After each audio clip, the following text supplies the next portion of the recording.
Hey guys, today on People Now, George Clooney has some strong cautionary words in defense of his friend Meghan Markle. Miley Cyrus laying on the carpet of hubby Liam Hemsworth's new movie after his brief hospitalization. We have an update. Why Bachelor Colton Underwood's ex thinks he's not losing his virginity anytime soon. Plus, Grey's Anatomy star Shandra Wilson is here celebrating the hit show's historic milestone. It's live today on People Now. Let's go.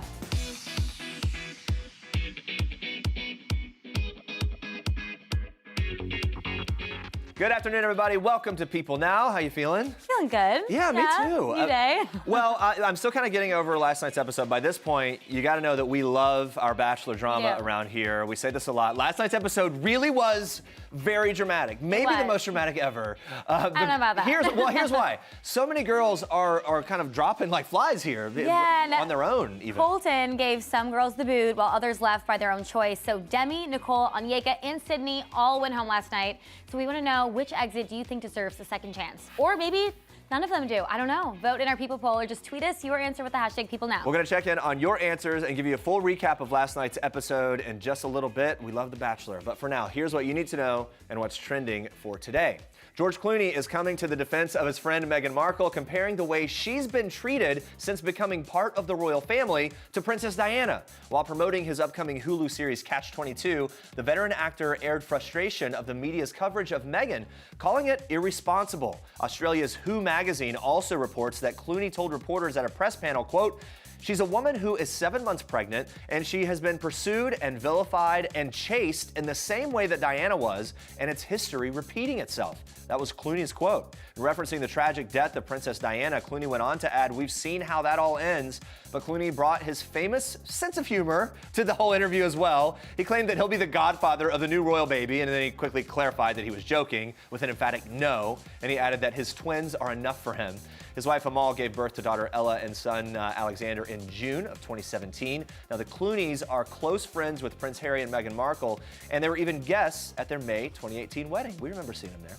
All right, Miley Cyrus showed some love for her hubby Liam Hemsworth on Monday night by attending the premiere of Isn't It Romantic on his behalf. People confirmed that Liam could not make it to his new movie's premiere due to a recent hospitalization for kidney stones, which was also the reason he had to skip the Grammys on Sunday night. Miley supported Liam's project in style, dressed in a red sheer Valentino gown, matching lip, topped off with a sleek high ponytail. She looks amazing. It's like a runway show here. She rocked the red carpet as usual, mingling with some of the rom-com stars, including the hilarious Rebel Wilson. When it comes to Liam's recovery, a source close to the actor reports that he was briefly hospitalized, but is now at home. He's resting. He's going to be just fine. We're glad to hear that. After hitting up the premiere solo, Miley posted a pic on Instagram from her nights. She wrote about how important it was that she attend on Liam's behalf. She captioned the post in part, "It's hard for entertainers to put themselves before the project, but this time it was crucial. I'm proud to represent him and his incredible work." Isn't It Romantic hits theaters February 13th. By the way, I think her doing that is really romantic, isn't it? Yeah, I think that's awesome. Like a sweet gesture. Yeah. All right, guys, Kim Kardashian West has been fighting a psoriasis flare-up on her face for the past week. She's sharing the process on social media, giving fans an honest look at what her skincare process is like behind the scenes. She reveals that she has tried multiple treatments, even detox smoothies to combat the blemishes. On Monday, she posted selfies to her Insta story wearing a dark-colored herbal ointment covering the areas of her flare-up. She also posted a photo of the psoriasis on her legs with the caption "sexy." Kim also appears to be trying light therapy. Light therapy to help her skin. She called her new best friend the light therapy. It's like her best bud now. In November of 2017, she told People that she was using light therapy and that her psoriasis was almost 60% gone. Kardashian West first documented her battle with psoriasis during an episode of Keeping Up with the Kardashians. It was back in 2011. In that episode, she said, "I've heard of it before because my mom has always had it, but my mom didn't have red flaky dots all over her. My career is doing ad campaigns and swimsuit photo shoots. People don't understand the pressure on me to look perfect. Imagine what the tabloids would do to me if they saw all these spots." That was her quote. Congrats to Kim for deciding to be kind of unapologetic about sharing the struggle and no longer caring what the tabloids have to say about that condition, apparently. According to the National Psoriasis Foundation, psoriasis affects 125 million people worldwide and often appears between the ages of 15 and 25. For information on that, you can visit psoriasis.org. All right, on to this. Colton Underwood's ex-girlfriend, Tia Booth, doesn't think he'll ever lose his virginity. She's kind of joking around here. Entertainment Tonight caught up with Tia and her current boyfriend, Corey Cooper, at the Isn't It Romantic premiere Monday and asked if she thinks Colton will lose his virginity on this season of The Bachelor. Tia's response, here's her quote, "No, I don't think he does because I think he's going to wait for bleeping ever." She later admitted that she hasn't been watching this season, just kind of keeping up with the highlights on Twitter. She was also on an ad last night during it. I wonder if she saw that. Tia also joked that Colton doesn't talk a lot on dates this season. He just makes out a lot. But she continues admitting that she actually thinks it's going to end pretty well. And when asked about whether she keeps in touch with Colton, she admits that he does, but that Colton has been pretty tight-lipped about how this season ends. And when it comes to who she thinks his final pick will be, Tia predicts it'll be someone who's blonde and in their early 20s, adding, "I do think he'll end up with someone. I don't think he'd do this whole thing if he wasn't serious about it."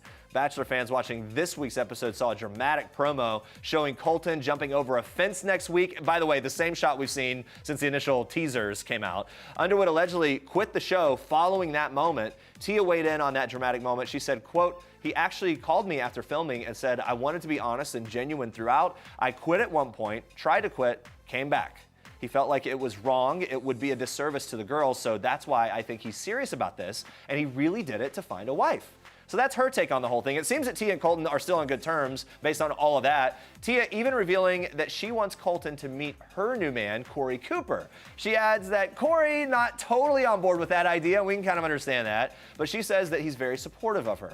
And coming up in a little bit, we are breaking down Monday night's episode of The Bachelor, all the drama, so stick around for that. And Andrea, you have more for us in Star Treks. Yes, I do. Today we're kicking off Star Treks with an emergency evacuation, but do not worry, you guys, nobody was hurt. On a recent appearance on Ellen, Rebel Wilson admitted to needing some extra help getting back down a mountain after she realized she wasn't quite confident enough to ski all the way down. Take a look. I had a ski instructor, Piglet, who came with us because I'm in the middle of filming Cats, so I can't like break any bones. And she's like, "Okay, so you just got to ski down now." And I'm like, "Oh, I don't know." So what happened is then I had to get medically rescued. Right. I'm sorry, but there was nothing wrong with you, right? Not technically. It was more just a vibe that I didn't want to ski down the massive hill. Yeah. And this lovely gentleman, Scott, came and rescued me in a sled. But he said in order to get enough speed to get down to the bottom, we had to go off the side of a cliff. I lost my poles, I lost my I was just like, ah! Poor Rebel. I think we all know that feeling of what did I just get myself into? This snow rescue went down on location in Aspen, Colorado, while she was shooting the film version of the hit musical Cats. Rebel also told Ellen that she went clubbing with Mariah Carey during the filming and attended cat school. It's a thing with Taylor Swift and James Corden. It's where they actually learn how to be cats. And I think we would love to be a fly on the wall at cat school. Rebel's new film, Isn't It Romantic, hits theaters on Wednesday. Well, Selena Gomez is living her best life with her best girls in Cabo San Lucas, Mexico. She's in paradise for a close friend's bachelorette trip and shared a slideshow of sweet photos from the trip with the caption, "My best friend is getting married, so we celebrated her." Now, in the pictures, Selena is wearing a cream two-piece bikini and gold hoops with her hair styled in a sleek ponytail. You can totally tell the squad is having an absolute blast. This is Selena's fourth Instagram post since returning to social media in January. I love that she looks so happy, too. After completing treatment following a hospitalization late last year, the singer and actress broke her silence on January 14th with a heartfelt post thanking her fans for their love and support. With that post, Selena wrote, quote, "Last year was definitely a year of self-reflection, challenges, and growth." So she was hospitalized twice in October, both times for a low white blood cell count, which can be a side effect for kidney transplant patients. After completing treatment in December, she's been spending quality time with her loved ones. A source previously told People she's feeling much better and looking forward to getting back to normal. So there are no babies on the brain in the Jonas household, at least not at the moment. While on the red carpet for Isn't It Romantic on Monday evening, Priyanka Chopra revealed she and new hubby Nick Jonas are in no rush to start a family, but she is ready for diaper duty when the time comes. The 36-year-old told reporters she knows it's something that will come, but it's not something she thinks about too often yet. She explained, "We're both very driven, we love our work, we're married to our work, and we're both very supportive of each other's work. So I'm sure it will happen in an organic way. That's what she said. Priyanka and Nick have been married for a little over 2 months after tying the knot in a very lavish December wedding in India. And the two opened up to People about the potentials of parenthood shortly after their nuptials. Priyanka said, quote, "I always say, man proposes, God disposes, so I'm not taking any chances. We definitely want kids, and when the time is right, it will happen." It's a good attitude. Now, Jonas added to the sentiment by saying, "Let us be married first for a while before we have to make all these big decisions. We're in our honeymoon period right now, and we will be for a very long time." And yes, the honeymoon stage seems to be in full bloom for the couple. Chopra said on Monday that their marriage has been just magical. Sounds amazing. And those are your Star Tracks for today. Well, it is that time in the Bachelor season when your faves start heading home. Last night, 4 girls left the show. We've been asking which exit you think deserves a second chance. Let's check in on our People poll and the results so far. Demi, yes. Yep. Oh, good guess. And then Sydney, yeah. That's exactly how I feel too, yeah. Yeah, we have a lot to break down later, so stick around for that and keep voting in our People poll. With us, guys, the girls on The Bachelor, they are dropping like flies. What is going on, Colton? We are breaking it all down in this season's most dramatic episode. That's coming up in just a bit. Plus, we are live with Shandra Wilson from Grey's Anatomy, giving us a sneak peek at the upcoming episode that's breaking records and making history. Stick around. All right, so I'm not necessarily a food critic by any stretch of the imagination, but I think it's time we address the newest controversy to hit the culinary world and Twitter. It's the Dunkin' versus McDonald's donut dipping rivalry. You heard that right. Huge rivalry emerging online and in the hearts and souls of Americans nationwide. McDonald's just announced the new donut sticks. They are coming out this month, part of the breakfast menu. Can I read the tweet? McDonald's tweeted, "Roses are red, violets are blue. The rumors of donut sticks coming to McDonald's are true." Yeah, so they're deep fried sticks of dough coated with cinnamon sugar. I mean, sounds great, right? But the problem is, fast food junkies have said they have a striking resemblance to Dunkin's donut fries. Do you mean to tell me McDonald's is trying to rip off Dunkin's donut fries? They just came out in June of last year. I know, so they did it first. They saw the margin going up and said, we'll get in on this game. Is this going to be a fierce battle for donut stick glory? Only time will tell. But the thing is, there's already the Cinnasticks, which is that classic Domino's dessert that you dip in icing. So it's not the first time this has been done. Not exactly the same, but the Taco Bell churros, the twisty cinnamon sticks, yeah. I would probably take those above either of these in the studio. Round of applause for Dunkin' Donuts donut sticks. Let's hear it. Yeah. What about the new McDonald's? No, okay. But also they just came out. It's so brand we probably new. haven't had time to really try them. If this sampling tells us anything, McDonald's has an uphill battle on their hands. Are you more of a sweet breakfast person or a savory? I'm more savory. This isn't really my beat, but I'm going to participate in the conversation that's being had. I'm a savory breakfast person too. I would rather have the donut sticks later in the day, almost evening, like right. It's like a nice treat. Yeah, maybe we should try them all and see which one we like the best. I don't know. Coffee anyway, and McCafe. Let us know what you think.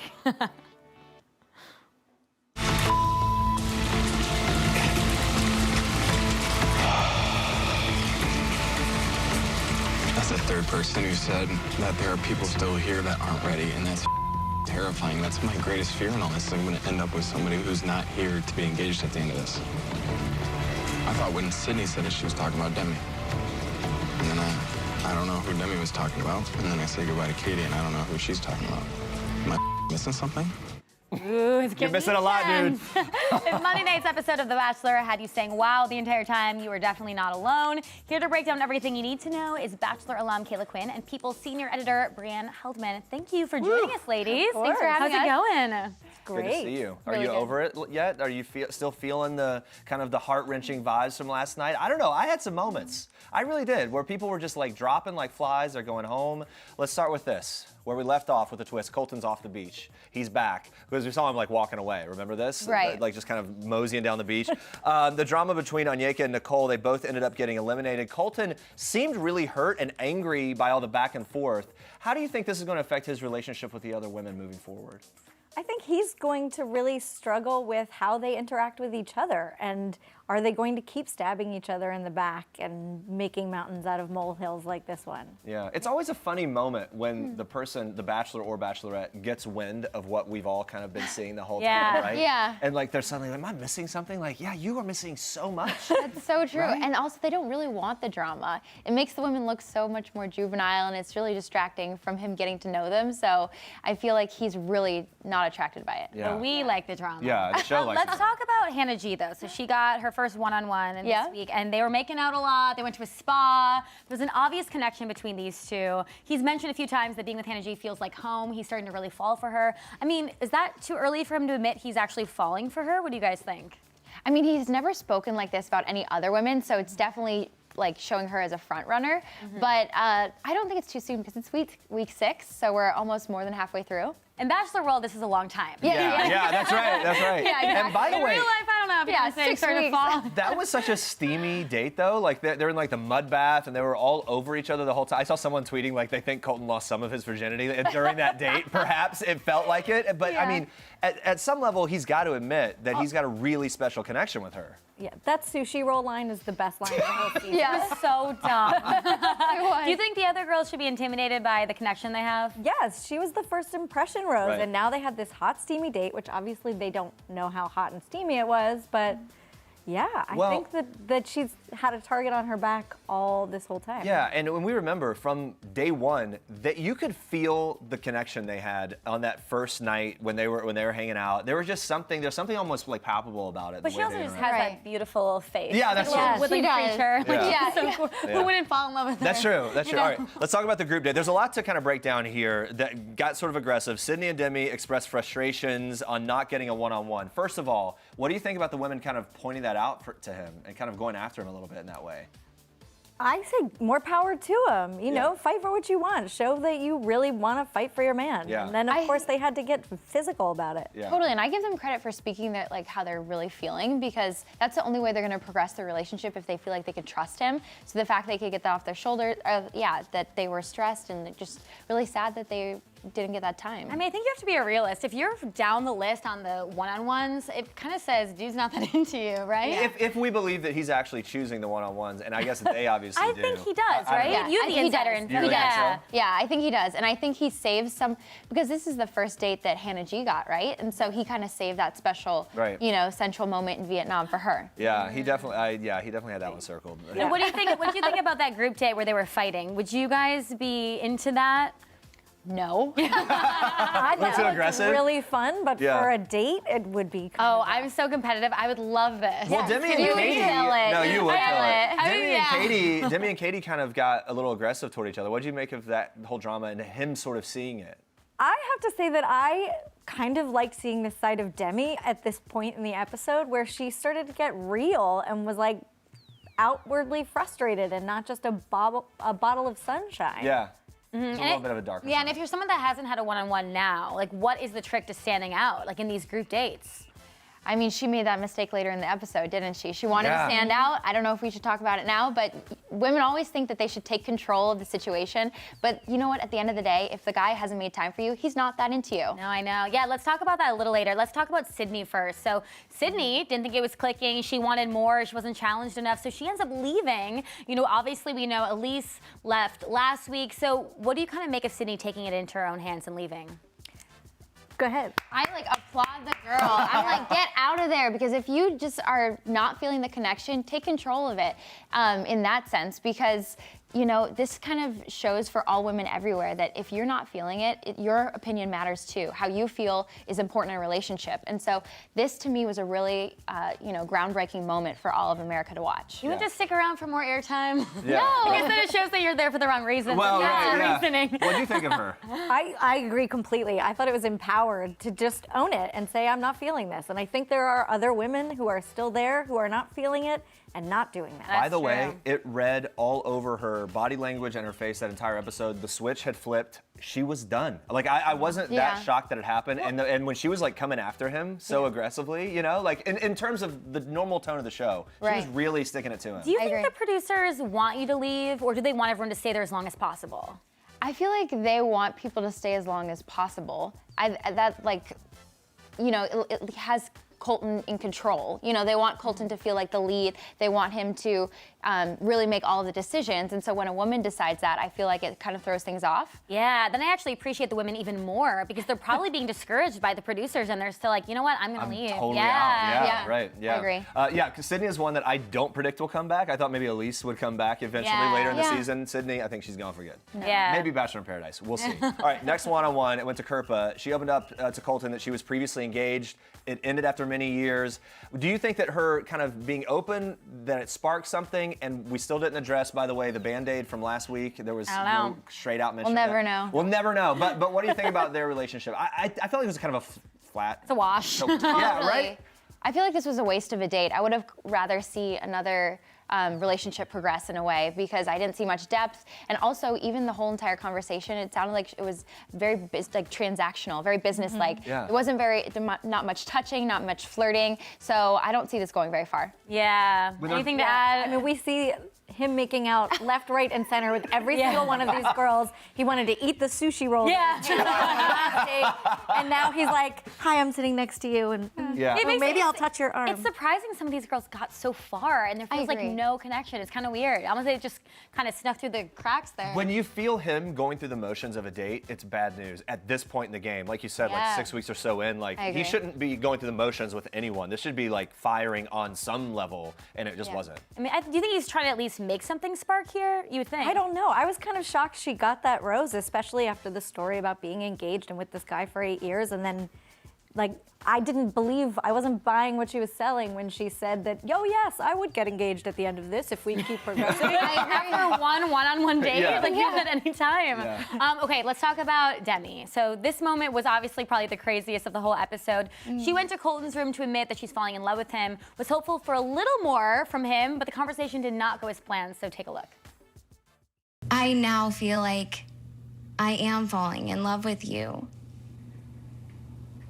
I just want time to be able to like enjoy each other and to just like let myself fall. I appreciate you saying that to me tonight. I really do. Good. It means a lot. And you continue to make me feel special. You know, with you saying that you're falling in love with me tonight, you know, brings up some emotions in me because I do think about you a lot. And I do think about us.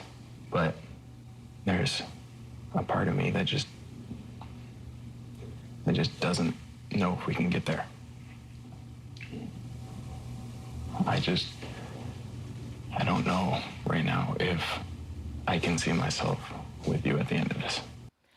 So, in a surprise twist, Demi is gone. I mean, did you guys think that she kind of sent herself home when she went and revealed this information? No, I think she was there on a mission to get him into bed and get as far as she could and tell him that she believed she was falling in love with him. And this backfired in a major way that she did not see coming. Yeah, do you think that if she would have done nothing, she would still be there? Because I think she would. I do too. I think she would have kept Demi over Heather. Yeah. Totally. Herpa. I agree. I feel like, you know, when you put your feelings out there and it's not reciprocated, you have to send her home. You know, he can't lie and say I love you too. So what's the lesson here? Because Hannah B, last week I think it was, said that she was falling in love with him and she's still there. And then Demi wants to do that because she wants to further the relationship, but then she gets sent home. So what do you make of it? I just feel like do less. Yeah, less do is less. more. Do less. Yeah, Well, I just think go with the flow. Also, the lesson is kind of like have a realistic gauge of where you are and let it develop. Don't get too ahead of the game because I feel like Demi, maybe it would have developed over the next week or two. Maybe he would have had like a spark or some moment that really stood out, but she just like went ahead and he had to do something. By the way, she tweeted last night saying that like, guys, I wasn't really trying to steal his virginity. It was like a joke. Yeah, well, I think that was with the edit. You can tell it was kind of choppy. With that. Yeah, I agree. Anyway. You know, from doing the show and from doing Survivor, I can kind of tell. Yeah. I'm like, I think that was kind of edited. Let's jump in, not chop. Let's jump in here. Colton, he did chop. He eliminated Katie. Told him before she left that some women still in the competition aren't there for the right reasons. Sydney said something else. Colton's blown away by this concept, has kind of a meltdown, walks away angry. We've seen this show before. How does he move on from here? Does he trust anyone? How do you regain after that? How do you regain control? I feel he's feeding off the drama, but honestly, to regain control, I think he needs to just focus on the women that he's attracted to. stop, feeding into this gossipy bullshit. No offense, sorry. And just like focus on the relationships that are really, really progressing, because that's what you could trust in. You can't really trust these women who are being eliminated, who are insecure and comparing themselves to others anyway. Yeah. What do you think? Focus on these ladies like Tayshia, like Hannah, both of them. Cassie. I think Cassie's the front runner. And Cassie, that like clearly set off sparks for him. Yeah, I mean, he's got some good girls left, so He does. I'm pretty confident he's gonna find someone. But yeah, it's gotta make you insecure when ladies are actually leaving. Look, you know what? Actually, dude, I'm with out. Sydney, I'm she's good. like, nah, bye. Like, I'm actually good. I'm good to go. Totally. Not even really gonna shed a tear. Yeah. Should we do this? Let's check Yeah. in before you guys go. One last look at our People poll. We're asking you which woman sent home last night deserves a second chance. I think it's gonna be Demi. And that was the lead before. People warmed up to Demi, yes. By the way, also, Yeah. let's just say it, she is definitely going to be on Bachelor in Paradise. Oh, no absolutely. question. Maybe they even arranged her She exit. started I the don't know. season as kind of this villain character. A lot of people didn't like her, and I think at the end, people really felt for her Yeah. when she was crying because agree. she was so vulnerable. And then he was like, "Yeah, I appreciate you saying that, but bye." So. Do you guys agree with that, though? That Demi, does she deserve a comeback or no? Not a comeback on this show. Not on But this a Bachelor season. Someone in Paradise. Bachelor in Paradise in the Bachelor world. Totally. I think she's gonna find a really good boyfriend. Yeah. That makes sense. Yeah. Ding, ding, ding. As we were watching it, honestly, last night, I was like, that girl I don't think she ever came into this thinking, I'm going to have a husband out of this. No. At the most, she thought like a boyfriend. I mean, she's young and fun and doing her thing. Yeah. All right, Caila and Brienne, thank you so much for being Thank here, for you. sharing with us, and to follow Colton's journey to find love. Watch The Bachelor Monday nights, 8 p.m. Eastern on ABC. Thanks, guys. All right, so Cardi B deactivated her Instagram account, which I think is a really big Yeah. bummer. She's pretty epic and hilarious on Instagram. So she did this after there was some online criticism that she was undeserving of her Grammy win for Best Rap Album of the Year. It was a big moment, and she kind of unleashed in this video. This also comes after this tweet from BET, the network, that pinned her against Nicki Minaj. That tweet had a picture of Cardi, who had just won, and then it read, "Meanwhile, Nicki Minaj is being dragged by her lace front." Which I'm shocked that BET would tweet this because, yes, they're trying to capitalize on the feud that these two Right. ladies have had in the past. But it seems like the feud between Cardi B and Nicki Minaj has kind of settled down. Yeah. And so bringing that up, I think was it was rude. Especially right out of that win, it kind of took away from her shine a little bit. Then Yeah. Cardi, though, she's defending herself. Yeah, so she had posted this really passionate Instagram rant, which was then deleted when she deleted her whole account. But I think she was actually more upset about the fact that people were coming onto her Instagram and commenting that she was undeserving of Yeah. Best Rap Album. You see part of the quote there, some of what she said in that video. It's not my style for people to put other people down to uplift somebody else. That's not my style, and that's not what I'm with, and I don't support that. By the way, that's one of the only sections without a lot of swear words and a lot of very swear passionate words. speech. Yeah, she then brought up last year's Grammys to kind of explain the contradicting criticism about her as an artist. So this is what she said. "I remember last year when I didn't win for Bodak Yellow and everybody was like, Cardi got snubbed. Now this year's a bleeping problem." Yeah, she defended herself, saying the album went platinum twice. Kind of gave this whole list of like the hard work she'd done. It held a spot on the Billboard Top 10 for 21 weeks straight, which is really impressive. She also talked about how dedicated she's been to the album, working on that while she was pregnant, had to go through a lot because of that, slept on a sofa in the studio for 3 months straight. I mean, she had a lot that she was kind of getting off her chest about the criticism, the haters that didn't think she could even do it, and now she comes out and wins and gets haters for that. I mean, I would say just enjoy your win and don't look online, right? Right. Everyone's gonna be upset about something. She did get a lot of support from other artists, though. Before she deleted her account, she posted a congratulatory message from Chance the Rapper. He had said, "This is overly deserved. The album was front to back hits. It would be inconceivable not to honor you last night. So happy for you. You made history," which Yep. she did. She's the first female to win rap album. Really incredible. But then on the other side of this whole drama, Nicki Minaj has since dropped out of 2 scheduled BET events where she was supposed to make an appearance. So now that backlash is kind of from the artists toward BET because of the tweets. Yeah, now BET did issue an apology. They're doing damage control here. Yeah. They say they love Nicki and always supported her. They say they're committed to trying to work things out with Nicki, but she seems to be pretty set. And if I was Nicki, I would agree as well. Yeah, well, she says her label mates are no longer going to be involved with that BET event either. So it's kind of like a lot of repercussion here for one tweet. Like who tweeted that and where do they work today? is my Yeah, I question. don't think they're working today. Cardi is also scheduled to attend the BET Awards, but there's no saying yet if she will still attend that or not after after all this drama. They're both upset about the whole thing. How do we feel about Nicki and Cardi working things out with BET long term? I don't know. I mean, I think Cardi is more likely because the tweet wasn't really against her. It was actually congratulating her. But if I was Nicki, I wouldn't want to work with BET after that. Yeah, I think it'll be a time thing. Like, they'll have to feel like they've received enough kind of apology from BET and they've made amends, and then I think they'll circle back. I just want to say, I hope Cardi comes back to Instagram because we already missed you, Cardi. Yeah, and she's had several like viral moments on her Instagram rants, which we need that in our lives.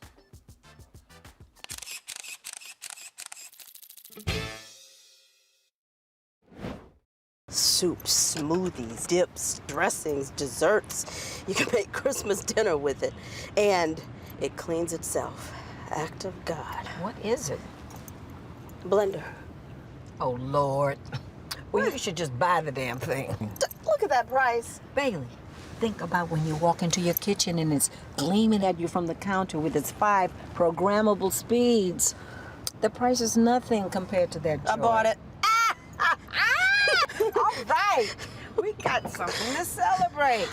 Love it. Here's something else to celebrate. That's a clip from the 332nd episode of Grey's Anatomy, airing on February 28th. Yeah, it's a really big deal. This episode is a special one, guys. It makes Grey's the longest-running primetime medical drama in history. Yes, is now beat out ER for that title. And here to tell us more about it, Dr. Miranda Bailey herself, Shandra Wilson. Thank you for being here. Are you that impulsive? Would you buy a big blender or something just on the spot? I have done some impulse buying before, and it always something needs to be returned. So I'm learning how to stop doing well, that's good. 332 episodes kind of puts you in the ranks of, The Simpsons, Gunsmoke, Law & Order is the longest running scripted primetime shows in history. Also cool. The 20th episode that you directed. Yes. So how is this episode different? Were you kind of pulling out all the stops here? There's lots of numbers attached to it. Oh, yeah. I was kind of putting that director pressure on myself to say, oh, I got to make it special. Oh, I got to do something, really, really cool. No, because, I had to ultimately go back to the script and what was written and say, okay, wait, what is the story that I'm telling here? Am I supposed to, just talk about the OGs? Am I just supposed to, introduce the new ones? And it's what ended up happening was something really nice. It basically lets you know that the show continues. Well, man. And that the stories continue. Yeah, and also, I feel like someone like you at the helm, who better to kind of maintain the integrity of the show and who knows it in and out. And speaking of the OGs, you are one of just a few OG cast members who date all the way back. Ellen Pompeo, Justin Chambers, James Pickens Jr. I would imagine there's got to be this special kind of kinship or family type feel between you guys. But is it tough to bring the new kids into that? What's the deal? No, not at all. The 4 of us can finish each other's sentences, so that's cool. There's shorthand for everything. And I'm always conscious of the fact that anybody new coming in is kind of coming in to learn, right? They want to know, and I'm very conscious to set the best example that I can set, for anyone coming into the show. But they're gonna to send their flavor in too. So we still have a nice give and take, right? It's like you don't have to do what anybody else did. You get to do your thing and go on that journey of figuring out what that is. Is there something you specifically do to kind of bring them under your wing, or you're just nice to them? Like the initiation or something? As a cast member, it's like, no, it's like, come do your thing. Don't worry.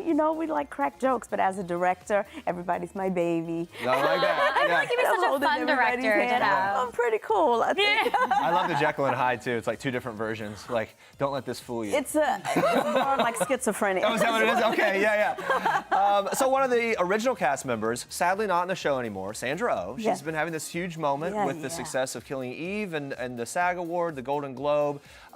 Critics' Choice? Critics' Choice. They're all this list. When you watch that and think back about the time that you spent with her on Grey's, what's your feel for her as she's kind of going through this big moment? Oh, you can't do anything but celebrate. Our job as actors most of the time is auditioning, right? Mm-hmm. So when we actually get jobs, that's kind of the vacation. So you want to see us as actors expand and grow and do the next thing. And when you've been on a show for a long time, you sort of lose perspective about what's next and what are you going to really get to sink your teeth into. Mm-hmm. So this role on Killing Eve is amazing. So yay, all the accolades. And something you've been a part of, and now she's also a part of, not only from Grey's, but now this show, is sort of this spreading of diversity that we see on TV in these hugely successful shows. How important is that, and what do you make of kind of the state that we're at, the moment that we're at, as it continues, it's just kind of becoming more and more status quo in a good way to have these diverse characters? I remember when I first watched Grey's during the pilot, I didn't really know what we had. We had just done the shooting. I didn't really understand what it looked like until I saw it, and I went, oh, that's America. Oh, that's what we're supposed to look like. I get it. And we never intentionally did it. We weren't ever hitting anybody over the head saying, make sure that we spread out ethnicities. And we just showed what we want to see every day, what we pass by on the street, what it looks like when we go into a hospital. So the more people can see that reality, I think the more, people will not worry so much about going to the doctor or going into a hospital because, oh, this is what it looks like on Grey's. You know what I mean? Right. So if we can help, just bring truth to what we're looking at on television, then that's a great function that we would have served. Yeah, I love that. Now, you have a very exciting night tonight. You're being honored at the Women's Day Red Dress Awards. Now, this would obviously be really close to Miranda's heart because she went through a heart attack storyline last season. But why is this very important to you? Yeah. So again, as an actor, you get these little jewels every now and then. And one thing about Dr. Bailey is she could have very easily been a one-dimensional character, but our audience, is smart to her now. And they're like, no, we know all about you. We know your cushy side. We know all your different sides. And we also know that you go through something that so many African-American women in particular, as well as, women, this is our strongest killer right now, heart disease. And so to have that on television where somebody can sit there and watch it and say, oh, wait, that's me. Or watch Dr. Bailey's journey in the emergency room having a hard time and then say to themselves, wait a minute, I saw Shandra's portrayal and she had to be emphatic in that emergency room, or, so maybe I have to do the same thing for myself and advocate for myself. Then, hey, take it and run with it. I think that's really important. And I was so, glad that we were very particular with our wording and very particular to say heart attack doesn't mean walking in, sweating, falling out. We know our bodies. You know your own body, and if something is off, you get to say that it's off. And it's a symptom, a physical symptom. It's not something you're making up. It's not mental. It's not you're not being delusional. No, I can tell. I know my body, and something is off. And that's something that we have to get out there for women in particular to be able to speak for yourself. I really love that, and just being able to be bold enough to do that, right? And to listen and to make sense of it. Back to Grey's in a bit. In last week's episode, it seems that things might be settling down for Miranda. Ben is building the most romantic treehouse ever. It's a very sweet gesture, doing his thing. Can we breathe easy, at least for the next few episodes? What's the feel as we move forward here? That's what you want to do? Go right on ahead. That seems like there might be something else in the bag. I don't know. Look, Miranda said from the beginning, this was a sabbatical. Now, I don't know why everybody just went all crazy and was thinking this sabbatical. When they got married, she said, no, this is what we're doing. We're signing this deal because, this is the forever. So I don't know why he didn't understand that it was just a sabbatical. I don't know why the viewing audience didn't understand that. So, but she's going to continue to work on herself, but now she can do it in partnership as opposed to doing it alone. Yeah, now this season we see Meredith has this really fun love triangle. You know what it's like to play a character who kind of plays the field, but also a character in a very committed relationship. So what's more fun to play for you? Oh my gosh, more fun. I mean, the play the field part doesn't last that long usually, right? It's like once you get into the committed thing, then you can see all the places you can go. I like that. So, I thought you were going to say it's more fun to play the field as a character. There was an episode in particular where Bailey was talking to Teddy back in the day, and when she was dating Nurse Eli, and she was like, I'm not going to take him home and introduce him to my son or anything, but we're just going to have a good time. Now, you still get your fair share of hot and heavy scenes. You're also a mom with 3 kids. What do they make of seeing their mom? I'm not trying to pay any attention. Do you watch with them at all? We do. I mean, a lot of times I'm still working. So there used to be a time where it seems like I was, able to, be home and watch on Thursdays. But we do something really cool, and where we do, I call it dinner and a movie on set, where they'll do the screening for us earlier that day on the Thursday. Oh, that's nice, right. Yeah, so you can all see it, be part of it, bring so it's people like I do it with that family. I was going to say, otherwise it'd be like, if you know that steamy scene's coming, it's like, hey kids, hey family, we're going out for dinner, we're going to miss this episode just to avoid. No, it's Dr. Bailey. Of course. That's not me. It's not me. So speaking of that, your youngest, Michael, was born the same year that Grey's started, right? He came in season 2. Season 2, so almost from the very beginning. I feel like that's got to be an interesting dynamic for you. He's grown up with the show as it continues. Is he just kind of one of the castmates, or are the others, are they kind of protective of him? What kind of relationship? He's our barometer for longevity. Okay. So like when he comes to visit, people go, what? And that like lets us know how long we've been Like as a teenager, there. I remember was in diapers. Yeah, all the time. Yeah. All right, well, we've learned a lot about your character over the years, but before you go, we want to put you to the test, see how much you remember about your character. Miranda, you ready for it? I know. Sure. All right, let's get started. You've said Bailey's infamous intern speech in the very first episode is one of your favorite Grey's moments. She gives the interns 5 rules in that speech. So what are rules number 3 and 4? 3 and 4. 5 rules, memorize them. Rule number 1, don't bother me. Trauma protocol, pagers. I'm nervous. At a run. That's rule number 2. Wow. 3 and 4. The ones you got 1 and 2. Is the time out? Rule number 5 is the follow me. So on-call room is 4, and 3 is I was walking across the atrium and I was saying some things. Oh! And we were walking across the thing as I was saying it. So you can almost remember it. Let's watch the tape and see how close you were. Sleep when you can, where you can, which brings me to rule number 3. If I'm sleeping, don't wake me unless your patient is actually dying. Rule number 4, the dying patient better not be dead when I get there. Not only will you have killed someone, you would have woke me for no good reason. In We the clear? on-call room. It's okay. I was standing in the on-call room talking fair, about don't though, wake it's me. a lot of dialogue, especially with the medical terms. I can't imagine when you were starting out, how hard was that to keep it all straight? It's starting. What did last week? It's still really difficult. So it's like you learn them phonetically. That's how I have to do. Like kind of break them down into little syllables and or either find some fun way. Like my best word is anastomosis, and I could never remember that. And our medical tech Linda said, think of Nasty Moses. Nasty Moses, anastomosis. Never forgot it. Anastomosis. Never Okay, I will never forget now. See there? All right, next question. Miranda is a graduate of what college? Duke. Where'd Shandra go? Shandra went to. You only have 300 some episodes as a point of reference. I've never said it. Where'd she go? Start with a W? Starts with a W. There, over there. Do you have it? Do you have it? Do you have it? Do you have it in there? Women. Let's see, Lauren, do you have it? Wellesley? Wellesley. Wellesley. Okay, there we go. I knew it was a W. We wanted to hang you out there on the lurch for a very long time and let you guess. We have one more. What was also going on at Seattle Grace the day that Miranda gave birth to her son?